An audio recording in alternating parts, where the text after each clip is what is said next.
Welcome to the very first episode of Is It Bedtime Yet podcast with Dr. Sarine and Dr. Jenn.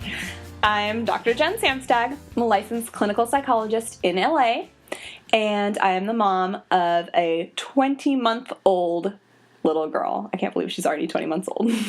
She'll be 2 in October. 4 months. Yeah, holy moly. I had to do the math in my head. Okay, wow, yeah, time is running. Yeah. Running by. And I'm Dr. Sarine, a licensed marriage family therapist in LA, and I have 2 boys, ages 3 and 5. Crazy. And unlike Jen, I can believe that they're 3 and 5.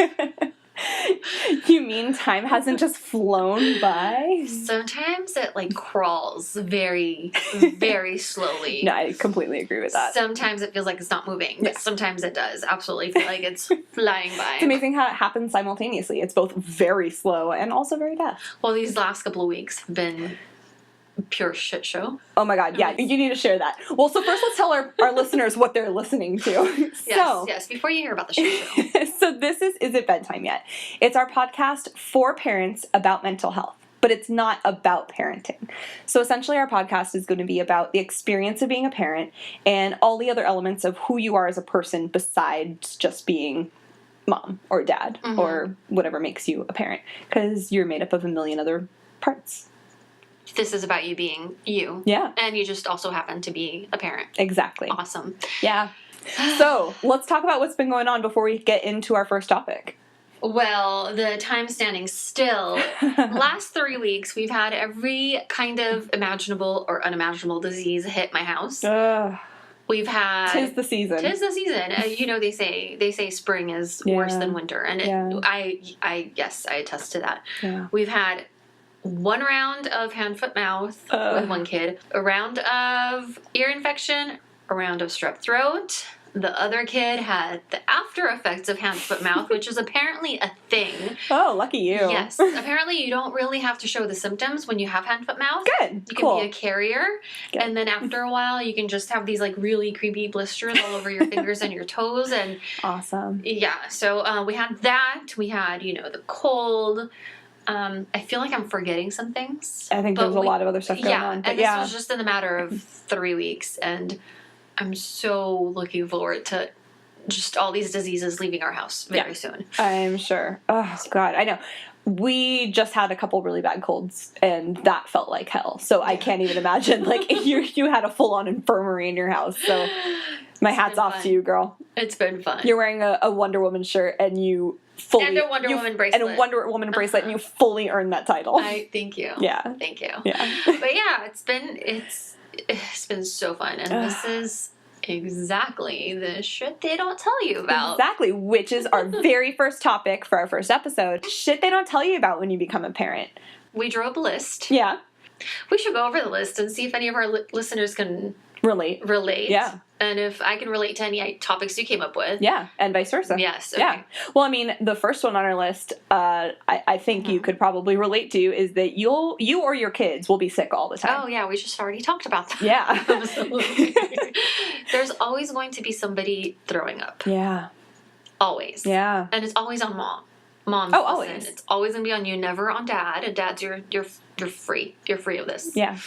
Lucky dads. Yay.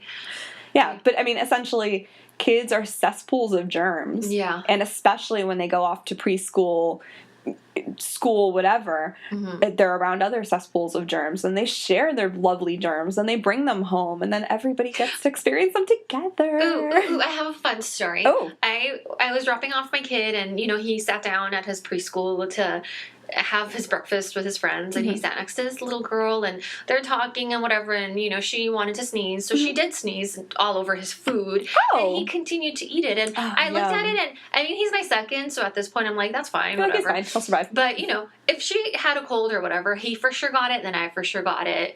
It would have just been it's so easily spreadable. Is that a word? Is spreadable? Yeah. Okay. It is. Yeah, I mean, just watching these kids picking their nose and then high-fiving each other, and talk about the cesspool. But that's what kids do. Yeah. Yeah. And it's crazy is my daughter isn't in daycare or preschool or anything yet. She is still sick all the fucking time. Like, we avoided hand, foot, mouth, but, like, I feel like she has a cold every other week. Because she goes to classes. Class, yeah, right? we go to, like, sensory play class and stuff. So she's definitely, like, touching stuff that other kids had in their mouth, and they're sharing all that good stuff for sure. Yeah. Building up her immune system. That's what I like to say. Oh, gosh. And so we're all doing that with her as we're all building up. Right? God, we are all just going to be so healthy someday. Yeah. Someday. I remember when I used to go to mommy and me classes with my older one. With the second one, you don't care so much. Right. You skip all those things. So with the first one, when I used to do that, I'd see, the little ones that crawl. What do you call them? Oh, yeah, children. They'd be crawling and, like, drooling all over the place. And then they'd leave this, like, trail of drool. And then the other kids would, like, play around in it. And oh, yeah. So, yeah, they're sick all the time. Oh, we're actively in that now. It's gross. So awesome. Yeah. Yay. Yeah. Gross little kids. So what's the second shit they don't tell you? So the second thing on our list is every day is a crapshoot. And then you and I had talked about the fact that that's both good stuff and bad stuff. I mean, while we're at the bad stuff, should we stick with that Let's for stick now? with bad stuff Some for a of while. The bad stuff. Yeah. That crapshoot. Every day is a crapshoot. That also makes me think of projectile pooping. That's a crapshoot. Very appropriate for this. Okay, I can't even put this into words because this is a consistent thing. This is like every second of your life is going to be a crapshoot. Oh, yeah. Mostly bad stuff, like Murphy's Law. Like anything that can go bad will go bad. Definitely. Well, I think it's even something as simple as, it involves, like, the poop and the sick stuff and all that. But also something as simple as sleep. Like, we thought we were out of the sleepless nights. I hadn't even told you this stuff. We were, like, good. Like, she was sleeping a good 12 hours. And we're like, woohoo, we made it. All of a sudden this week, she was woken up, like, 5 times a night. And I don't know what is going on. Molars. Molars? No, molars are in, but it's those stupid canines and incisors that I think have been way worse than the molars. But this past couple weeks have been so brutal. And I was like, we were out of this. And then just last night, she just slept through the night again for no reason. Nothing was different. I don't know what's going on. But it's a total fucking crapshoot. They're messing with us. It's so on purpose. It's a conspiracy theory. They all have, like, a group chat going on. Can you imagine? Oh, it's awful. But yeah, I mean, even something as simple as sleep. I mean, and, we mentioned the good stuff. Mm-hmm. There could be good stuff. Yeah, definitely. I mean, as I was telling you earlier, Jen, my little one, I dropped him off at at his preschool, early in the morning with diapers, still pooping and peeing in his diapers, has no desire to potty train, doesn't care to potty train. He wants to be a baby forever. Like, he will verbalize that. I don't want to grow up. When I went a couple of hours later to pick him up, the teachers were like, congratulations, he's potty trained. And sure enough, since then, he's been potty trained. What the heck they did in those 8 hours? 3 teachers, I don't know what they did, but thank you. Can they come to my house and do that with my kid, please? I will ask. That's amazing. I'll ask for you. I'll put a good word. But talk about a positive crapshoot. That was a really good crapshoot. Yeah. I mean, I was preparing for a full the next long couple haul. of months. Yeah, definitely. I mean, that's what happened with my older one. Yeah. It took a while for them to understand what the potty is, where things come from. No, this kid in like 8 hours, he was in his underwear. But I think that relates to another really important point, is that every kid's going to be different. Right. That, like, you do something one way with one kid, it's not going to necessarily look like that with your next kid. It's a crapshoot. Yeah, total crapshoot. All right. Crazy. Next on our list. All right. Oh, I'm supposed to read. Okay. That awkward pause. Okay. You won't be as great of a parent as you thought you'd be. Oh, this is my favorite. Yeah. You will not be as good of a parent as you think you're going to be. Yeah. And I think a lot of people think they're going to be really good parents. And then those are my favorite people. And then their world is rocked when they have a kid. And that's the best. Okay, guys, be patient. If you have friends that are pregnant and they're judging you and they say things like, oh no, my kid is going to speak 6 languages by the time they're 7. I'm going to teach them Chinese and Mandarin because that's the language of the future. And they're going to know Spanish because we live in LA. Sarine, that sounds really, really specific. Like, is there somebody you're thinking about here? Maybe. No, but that's exactly no, it. I mean, I blogs or whatever, you see this of like, all the things I'm preparing for my baby. I'm buying the ABC book in, I don't know, whatever language. Definitely. And I just sit there and I say, yes, you do that. That's such a fabulous idea. Please, yes. Yeah. And then the kid comes out. And the kid's like, no, I'm not even going to speak English. I'm going to make up my own damn language. Well, and that actually brings me to somewhere else down on this list. The idea of no amount of reading that you do is going to really properly prepare you. It's you know, not. that you could read every book on the, like, top 100 parenting book list. Your kid won't have read any of those. They will not read those. No. They don't even know how to read, guys. Yeah. And Heads up. Kid Heads can't up. read. they can't read. And as much as you think your kid will be able to read the second they come out, because they're going to be perfect and they're going to be the most amazing child in the world, they're not going to be able to read. We sound like we hate our kids. We love our kids. No, we But love our kids. It's just really important to be really realistic about this stuff. No, and this isn't even about our kids. This is about people that think their children are going to be perfect. Yeah. And guess what? Your child is not going to be perfect. Yeah. I mean, they're perfect to you. Right. My kid's perfect to me. Absolutely. I mean, for me. He's perfect. He's definitely not perfect to me.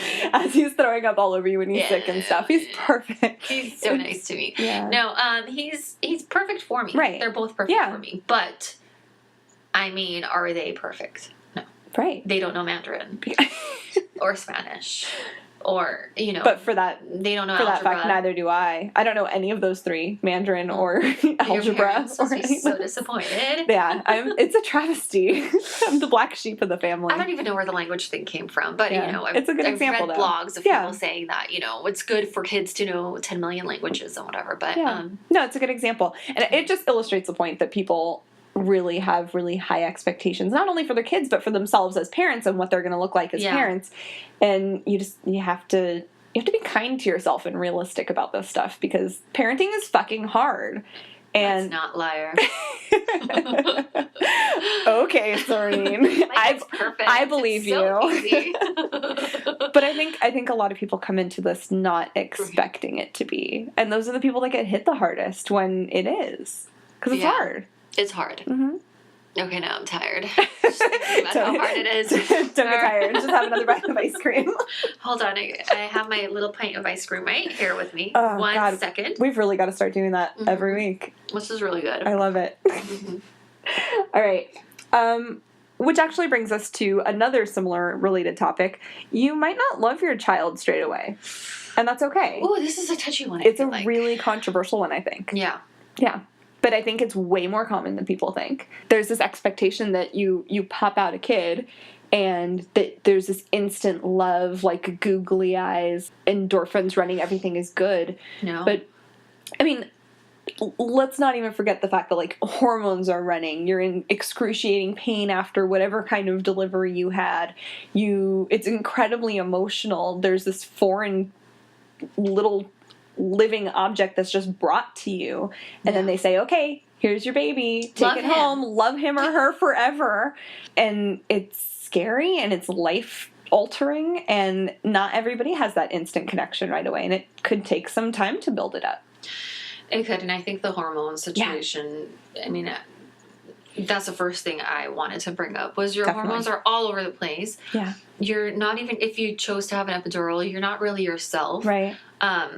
I know after epidurals I get all like itchy and I don't know, my skin just reacts really weird, and that's my first focus. It's like, okay, how do I make this stop? Right. I don't even, like, my brain doesn't even think about the child. Of course, once it wears off and they're like 4 and potty trained and feeding themselves, I'm like, okay, yeah, I love this kid. So in like 4 or 5 years, the love kicks in. So I have a few years to go. You have a couple years to go now, but you know, once everything wears off and you're back to yourself and you're in your home and you're that moment when you're alone with that baby, and I think that's a big part of it. Is being in the hospital is really hard. It's really invasive. There's a lot of stuff going on. It's really uncomfortable, like just physically, like being in the bed and those. I hate hospital sheets so much.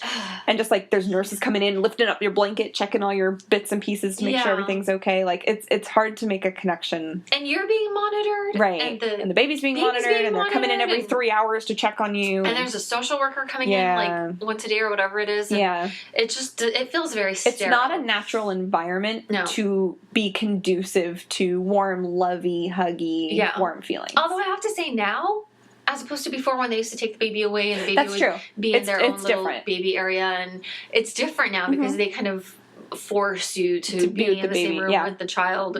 As much as you're like, no, take it, I need to sleep, they want the baby with you. But I think it's also important to note for people who have like home births or people who don't have that typical hospital experience, they might also feel a delayed reaction in that Absolutely. instant bond and love like that. And it's okay. And that's normal. And it doesn't make you a bad parent. No. It doesn't mean something's wrong with you. Absolutely not. No, so much is going on with your body. Yeah. And some people have a hard time. I mean, we joked about it earlier, but some people do have a difficult time connecting and bonding with that child months out. Oh, yeah. With postpartum depression creeping in. And definitely. Well, actually, and that's the next point that I wanted to bring up was how prevalent postpartum depression, anxiety, and other postpartum mood disorders are. Because it really is so much more prevalent than people realize and than people talk about. And then a mom gets hit with postpartum depression, and they think something's wrong with them or they're a bad mom. And it's so prevalent. And you might not even know you have postpartum depression. You just know you're acting not yourself. You're out of it. And it just becomes part of you, part of your personality is how you see it. Yeah. And then months out, once you've dealt, the hormones are back, everything's settled in. When you look back, you'll be like, oh shit, I think I had postpartum depression. So more conversation is necessary. Absolutely. So people can identify them in the moment while they're experiencing it. Yeah. And at some point, we're going to do a whole episode on postpartum mood disorders and all that kind of stuff. So we'll definitely go into more detail in it there. But I do think here it's important to say that up to 80% of people have postpartum blues, like the baby blues. The baby blues, yeah.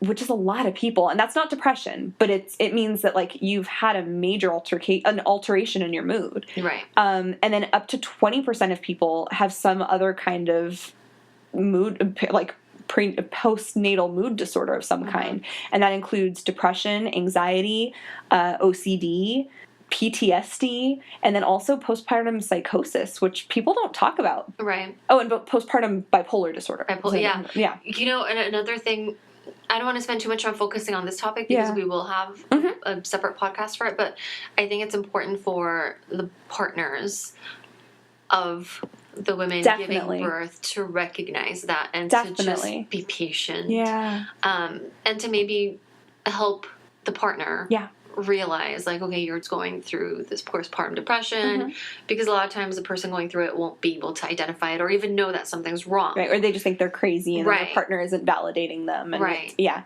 So, and like I said, we're going to go more into it later, but look it up online. There's tons and tons of resources. I'm sure you can find something in your local area, but if that's something that you're struggling with, please don't just think it's going to go away by itself. That's my little note on it. Absolutely. So, anyway, moving on. Next up, your children will become experts in pushing your buttons. Can you relate? I can totally relate. And I can relate because you know what it is. My kids, I feel like they've inherited genetically the annoying parts of every single family member. It's amazing how that happens. Somehow they've also inherited my friends or teachers or anybody I've ever come into contact with. All of their worst traits. They're just like a bundle of everybody's worst traits. Yes. Yeah. And at different times, when I least expect it, boom, it hits me. God, that sounds so pleasant. So I think they really are experts at pushing your buttons. And I think a lot of times you're going to see like the stuff you hate about your spouse and your child. And you're going to see the stuff that triggers you from your parents and that child or everything. Like everything. So much will come up. I agree. And I mean, like I said, my daughter's not even 2 yet. So I'm limited in like the verbal kind of stuff that I'll get from her. But it's starting already, man. Like there's a picture of my husband and I above our couch in our living room, like an engagement photo or something. And in the photo I have bangs and I don't have bangs now. Now my mother has bangs. So my daughter will point to the picture and she'll go, Nana, which is what she calls my mom. And I go, no, honey, that's not Nana, that's mommy. And then my daughter noticed how upset that makes me that she's calling me my mom. And she'll just run up to the picture and go, Nana, and start laughing because she knows it makes me upset that she's calling me my mother. And oh my God. What a twisted sense of humor, right? Wow. She's not even 2 yet. But she's picked up on the fact. She's smart, but she's also so sassy and mean. What a mean girl already. Yeah, I mean, my daughter isn't mean. Like, she's very sweet. She's super, super affectionate and sweet. But she's just got this way of, like, pushing a button. Like, she knows, like, what will push my button. All right, next up on the list, Jen, what does that say? I can't read. Sorry, my writing is awful. You and your significant other will probably parent differently. And I think that basically boils down to the fact that you have been in a relationship with this person. It's just the two of you guys. And all of a sudden, you're bringing a child into the mix, and you guys both have to agree on what parenting looks like, and what boundaries look like, and what rules look like. Yeah. And it may not be something you've ever talked about with your partner before. Yeah, absolutely. And I mean, different scenarios can bring up different things. You guys might have the best flow ever, and then one thing will happen. And you each have very different, strong opinions about it. Yeah. Right. And it could be things you've never thought about before, and all of a sudden you're just like, well, obviously this is how we handle it. And your partner goes, no, obviously we do the exact opposite. And a lot of that, comes from our own families of origin, from what we've seen our parents do with us, and how we're accustomed to dealing with certain problems. Either wanting to do it the same way or wanting to do the exact opposite. Yeah. Fun. So Next. How much extra time you'll need to get ready, run errands, etc. Yes. Everything just takes so much longer. It takes so long. And even things like when I get ready in the morning, I now have to either wake up before my daughter, which, again, is a total crapshoot because she might decide, like she did last week, that 3 a.m. is we're up for the day. Oh, you should call us. We're up. Oh, good. we can just have a party and just throw all the kids in one room together.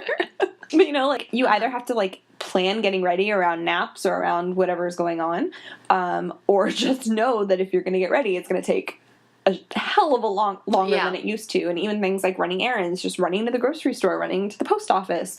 Another problem with that is that kids, especially if they're in diapers, they will poop at the worst time. Oh, God. Yeah. And I don't know what it was, but my little one had this thing of the second I put him in his car seat, he would be just, going all over the place. So we'd have to go back into the house, wash up, clean up, and change his clothes and go back in. So it takes forever just to get somewhere. It takes forever to even strap him into the car with all of us clean and dressed. And then you have the additional issue of you got two of them. So if one is ready and then the other one isn't, or one of them poops and then you bring them inside and then you change them and then the other one comes inside and then something happens, you got two kids to juggle. Yeah. No, my favorite is if we're leaving and I strap them all in the car and I sit in the car and I'm ready to go, and then one of them realizes that the other one has a toy that he wants the same one of, and it's upstairs, so we need to stop, all of us get back out, get in the house, go upstairs, that happens get it. all the time where if I forget something inside and I'm like,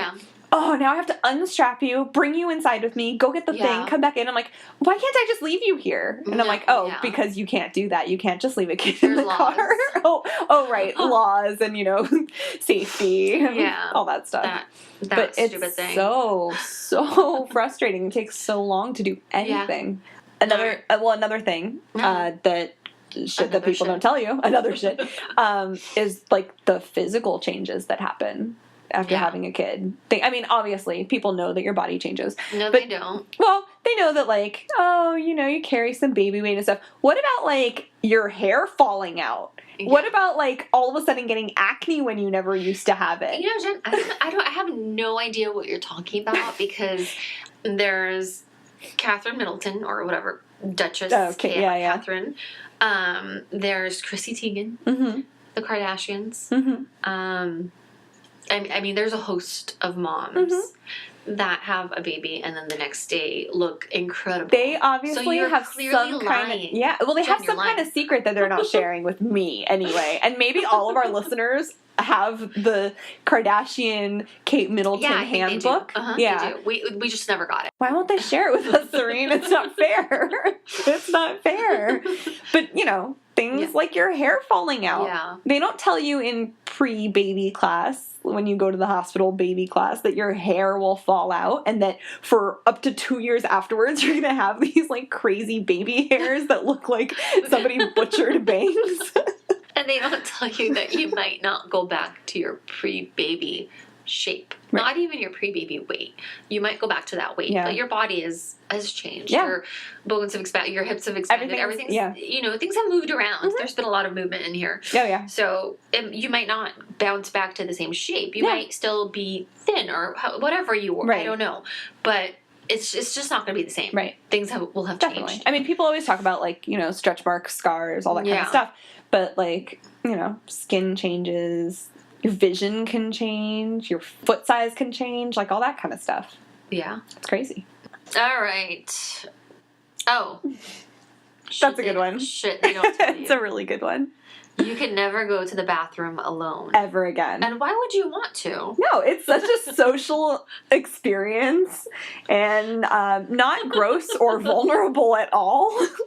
Like, my husband doesn't get it because he's at work all the time. Right. And he gets to go to work, go use the restroom alone at work. And then when he comes home, most of the time I'm there with him. And you know, I get to watch her while he goes to the restroom. And I'd say 90% of the time I'm home with her and I have to figure out how to both use the restroom and also wrangle a toddler.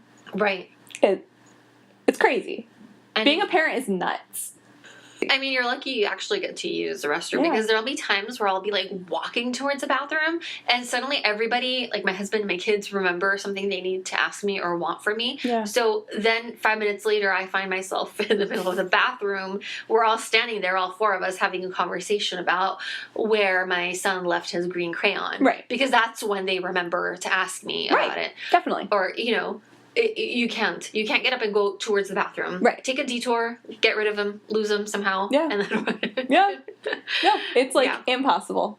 There's using them, and then there's showering. I mean, you need to schedule the showers. Oh yeah, I literally used to never shower at night. It was just a thing I never did. I always just showered in the morning. Now I'd say like 90% of the time I have to shower at night after she goes to bed because she has an early bedtime. And it's the only time I know I have a guaranteed block of time where I could shower. I mean, I don't know what's wrong with you. Why don't you like showering in front of an audience of one almost 2-year-old? Where they're staring at you and just like, wreaking havoc while you're trying to shower, right? Yeah, no, the whole bathroom experience just will change forever. It will change. Well, I guess until they're like teenagers, and I hope so. Does it get better? God, I hope so. Well, I guess our listeners can tell us that, those who have older kids, because we're still in the trenches. When do they stop following you into the bathroom? Is what we want to know. If you have an answer to that, please email us at isitbedtimeyetpodcast@gmail.com. Good plug, Jen. Next on our list. Oh, how good you become at doing everything one-handed. You're either, especially when the kids are little, you are holding a kid with one hand and doing everything else with the other hand. My left arm got so strong because I always needed my right hand available to do stuff. So I was constantly holding her with my left arm. Yeah. My left arm got super buff. Not gonna lie. Like, I got really strong on one arm. Oh, wow. Yeah. Because I was always holding her like this. And then as she got heavier, like, I was carrying more weight. Yeah. And even when they're older, too. Like, you have to, like, essentially, like, you're wrangling a kid with one hand and you have to do everything else with the other hand. I don't think that stops either. I mean, you're always, I mean, even if you're not carrying the child. Right. You're carrying the child's stuff. Their personal valet. Right. Is totally. what you are. Mm-hmm. So, I mean, you kind of have to be a pretty strong person physically. Yeah. So, agreed. Yay to moms and being strong. Moms. Yeah. It looks like we missed one. Oh, did we? Mm-hmm. Your children will literally beat the crap out of you, and you will become a jungle gym.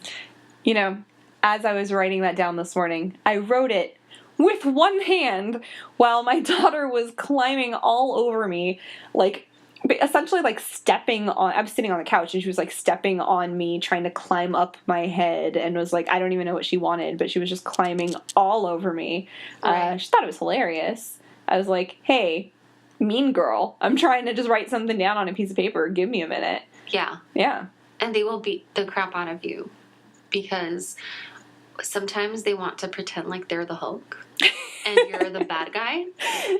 This sounds like you have some experience in this. No, not at all. And they're, beating the bad guy. Right. And of course you have to be the bad guy because they can't be the bad guy because they have to be Hulk. Of course. All right, so we're getting towards the end of the list. What do we have? Eating your kids' leftovers. So many times have my meals consisted of leftover goldfish. Chicken nuggets? Anybody? No? I don't really eat those. Oh, okay. But the junky stuff is what I'll eat. Yeah. I prefer to eat the worst crap. Of course. I do that to myself. Yeah. Yeah. Or, when we go, on a day trip, and the day trip, of course, turns into, like, an 8-hour madness because we can't do all our errands in, like, the planned 1 hour. Right. And there's all this junk in my car, like goldfish, graham crackers, and, I don't know, these little Cheerio thingies. That's what I eat now. That's what I eat now. God, being a parent is glamorous. You know, I felt like food-wise, the lowest low would be if I had to eat those packs of mashed food. What do you call those? Those little... Oh, the pouches? The pouches. Oh, yeah. My daughter eats a bunch of those.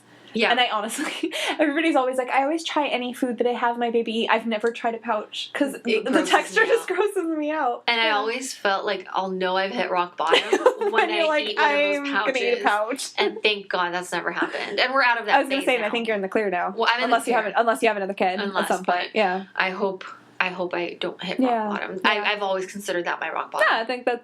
No offense to any other parent out there who's munching on a pouch. You do you guys. You do you. That's my rock bottom because it's just like has always kind of weirded me out that there's food in a pouch. Yeah, to me it's and I've had other foods in pouches, I guess. Like there's like applesauces in pouches I think I think I've had that before in the past. But to me it's just the concept of like it says baby food and it's in a pouch. Is that your food rock bottom too? I think so. I haven't tried any of her baby foods because they just like it weirds me out. Even the ones in like jars or the ones anything like I just can't. Yeah. Yeah. But again, if you guys do you. Well, I'm sure listeners have their own rock bottom of food. Some people don't eat processed, or some people don't eat food that's not organic. If your rock bottom is eating a processed food, then try not to get there. Yeah. But if you do, it's fine. I mean, we can't really. Right. One day I might be really hungry and just steal some kids' pouch, you know. Yeah. But, you know, it hasn't happened yet, so I'm going to consider myself super lucky. Jen, this is one topic that you like, from shit they don't tell you. Yeah, our last one on the list. The family dynamics and how they can shift. Just from experiences of like my friends and family and people who have had kids, I've heard anything from relationships getting so much better to relationships getting so much worse. And it's anywhere from relationships with your parents shifting, relationships with your in-laws shifting, relationships with your spouse or significant other shifting, relationships with your friends shifting. Like, it all changes, and it could be good or bad. Like, relationships with your non-parent friends can deteriorate. Yeah. Your relationship with your significant other can either get much better or much worse, and that oftentimes what that boils down to is what your communication was like beforehand. Right. So if you had a great relationship with great communication, it'll probably stay the same or get better as you have a kid. And it could do the opposite if it was bad to start. Yeah. I mean, if you think about it, you're going to change after having a kid. Absolutely. As much as we like to think that we're holding on to our original sense of self or our original self, we do change. Yeah. So, of course, that relationship is going to change because if one person shifts, the whole dynamic is going to shift, right? Yeah. And it's inevitable. Yeah. And it's okay. Yeah.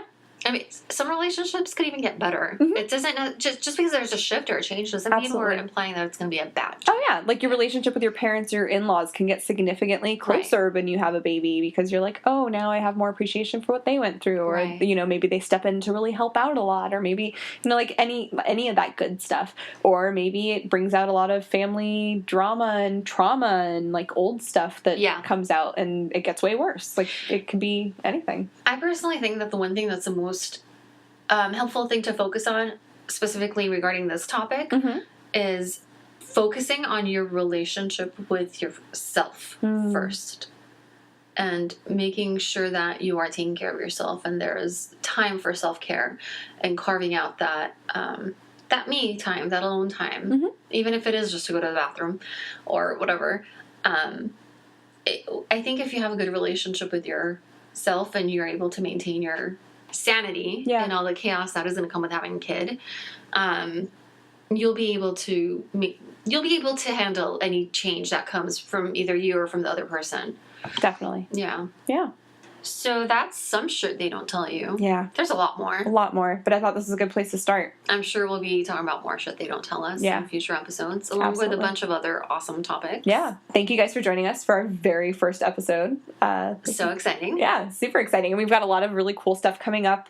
Lots of really awesome guest speakers to come hang out with us. Share their insight. Yeah. It's going to be fun. It's all good. And please follow us on social media. Yeah. On Instagram. It's Is It Bedtime Yet podcast with underscores between each of the words. And on Facebook, it's Is It Bedtime Yet with Dr. Jenn and Dr. Sarine. And if you have any questions or ideas for future topics, please email us at isitbedtimeyetpodcast@gmail.com.